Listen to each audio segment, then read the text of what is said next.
Assalamualaikum warahmatullahi wabarakatuh. Bismillah, alhamdulillah, wa syukurillah, la haula wa la quwata illa billah, amma ba'da. Ya, kepada pemirsa channel YouTube Habib MTV dimanapun Anda berada, semoga Allah selalu melimpahkan rahmatnya kepada kita semua. Amin, amin, ya rabbal alamin. Ya, sebenarnya dalam kesempatan kali ini saya akan mengungkapkan ini tentang beliaunya Kiai Haji Buya Syakur Yassin. Ini banyak dari channel-channel YouTube yang saya tonton, yang saya lihat. Ini yang mengkafir-kafirkan Kiai Haji Buya Syakur Yassin, mengkafirkan, memusyrikkan dan sebagainya. Karena apa? Karena pada dasarnya mereka itu belum paham. Sehingga apa yang didengar tanpa dipahami itu sudah diungkapkan, bahkan sampai berani diungkapkan dalam channel YouTube. Ya, ini luar biasa. Maksudnya luar biasa gimana? Luar biasa kebodohannya. Ya. Kenapa saya bilang begini?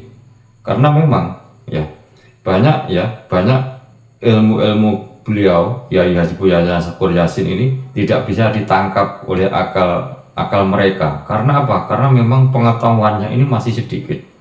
Coba kalau Anda sudah memahami yang namanya ilmu tauhid dan Anda bertauhid, memahami ilmu ma'rifat dan Anda sudah bermakrifat, memahami ilmu hakikat dan Anda sudah berhakikat, ini pasti tidak akan menghina, pasti tidak akan menyalahkan beliau dalam berpidato dimanapun. Ya, ini sangat menarik. Karena saya juga banyak yang melihat dari suatu contoh jalannya siapa itu, Zuma atau siapa, terus ada banyak sekali lah yang mengkafir-kafirkan, yang memurtadkan beliau. Padahal kalau kita teliti ulang, ini yang disampaikan oleh beliaunya ini sangat luar biasa. Suatu contoh, jangan takut murtad. Suatu contoh, jangan takut murtad. Kenapa takut murtad? Lah kita selagi umat Islam, umat Islam. Terus saya mau tanya balik kepada Anda semuanya.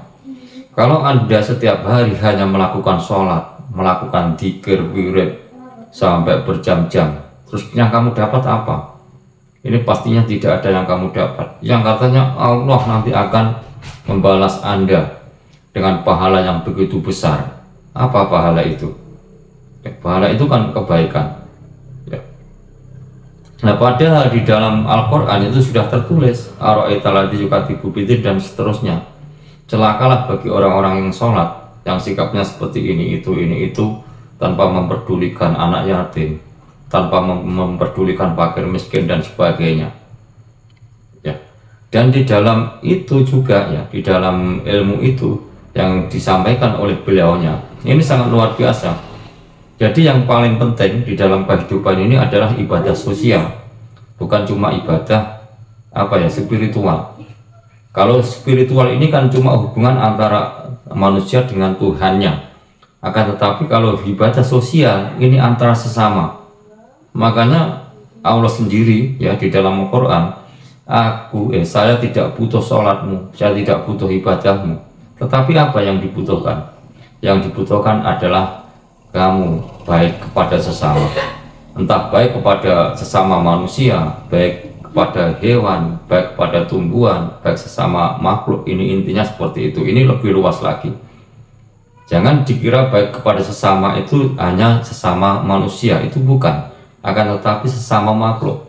Kamu dengan tumbuhan itu harus baik perlakuannya. Karena apa? Karena juga untuk kemanfaatan hidup kamu. Kamu sama udara itu juga harus baik. Karena apa? Karena untuk kelangsungan hidup kamu. Sesama tumbuhan, sama dengan tumbuhan, kamu harus baik juga. Karena apa? Karena ini banyak manfaatnya di dalam tubuh kamu, kan seperti itu. Makanya itu tadi, Allah tidak butuh sholatmu, tidak butuh ibadahmu, tapi yang dibutuhkan adalah kamu baik dengan sesama makhluk. Seperti itu. Makanya ini banyak yang mengklaim termasuk orang Islam sendiri, kalau bukan orang Islam itu tidak diterima oleh Allah. Nah, yang tulisannya inadina indallahil Islam, agama yang diterima oleh Allah hanyalah Islam. Ini betul, tapi harus dipahami Islam yang bagaimana.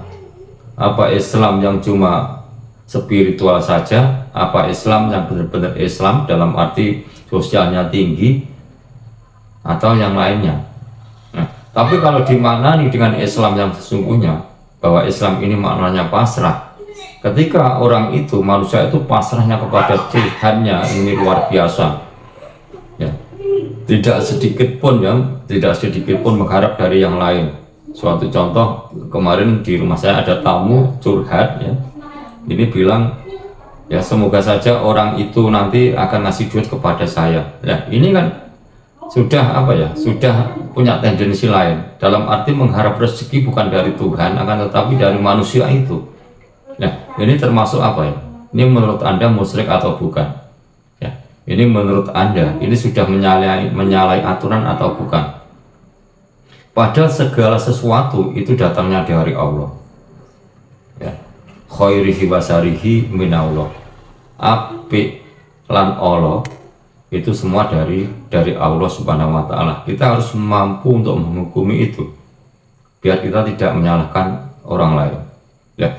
Ya, ketika kita berharap sesuatu kepada yang lain, kepada selain Allah, nah inilah makanya Allah akan marah kepada kamu dengan caranya sendiri. Ya mungkin banyak sekali ya orang Islam yang beribadah katanya ini itu dan sebagainya ya, akan tetapi kenyataannya sholatnya rajin, puasanya ini luar biasa, zikir wiridnya ini rajin, bahkan bermalam ya, setiap malam itu berjam-jam, baduk najijatnya ini sampai ngapal. Akan tetapi dengan tetangga yang begini begitu tidak mau tahu, tetangganya kelaparan dibiarkan saja, tetangganya ada yang yatim piatu kekurangan diam saja. Ketika dia punya harta benda yang banyak, ini hasil kerja keras saya, ini hasil kerja keras saya, ngapain saya kasih orang itu? Saya sudah bersusah payah untuk mendapatkan mobil ini, kok cuma dipinjam oleh tetangganya dan sebagainya. Nah, inilah yang menjerumuskan dia ke dalam nerakanya Allah, bukan surganya Allah. Nah kita harus pahami itu, supaya apa? Supaya kita nanti ini hidup kita ini di dunia bermakna, di akhirat juga kita bahagia. Itulah yang penting. Ini himbauan saya, yang penting jangan sampai kita hidup ini tidak bermanfaat bagi orang lain. Kalaupun tidak bisa bermanfaat bagi orang lain, minimal kita tidak tidak menyakiti orang lain sama sekali. Itulah minimal seperti itu. Makanya ya, untuk mawas diri ini lebih utama daripada kita mengoreksi orang lain ya. Saya kira untuk Orian ini yang mengatakan bahwa Kiai Haji Buya Sakur Yasin murtad, Kiai Haji Buya Sakur Yasin kafir dan sebagainya, ini biar bisa memahami. Karena apa? Karena letak kafir, letak murtad, letak musyrik dan sebagainya itu terletak pada dirinya sendiri, bukan terletak pada orang lain. Itu kan cuma penilaian orang-orang yang kurang bertanggung jawab, juga penilaian orang-orang yang tidak bisa memahami ceramahnya beliau. Karena apa? Karena yang kata-kata kafir ini bukan orang non muslim itu tidak, akan tetapi kafir itu adalah ya hijab atau pembatas antara kamu dengan Tuhan. Ketika antara kamu dengan Tuhanmu itu ada hijab, itulah yang disebut dengan kafir. Makanya kita hilangkan kafir di dalam diri kita supaya kita bisa langsung tersambung kepada Allah Subhanahu wa Ta'ala dan tidak menghukumi orang lain. Ya sekian saya kira ulasan dari saya, semoga ini bermanfaat ya, khususnya bagi saya sendiri juga bagi Anda semuanya. Saya kira sekian, assalamualaikum warahmatullahi wabarakatuh.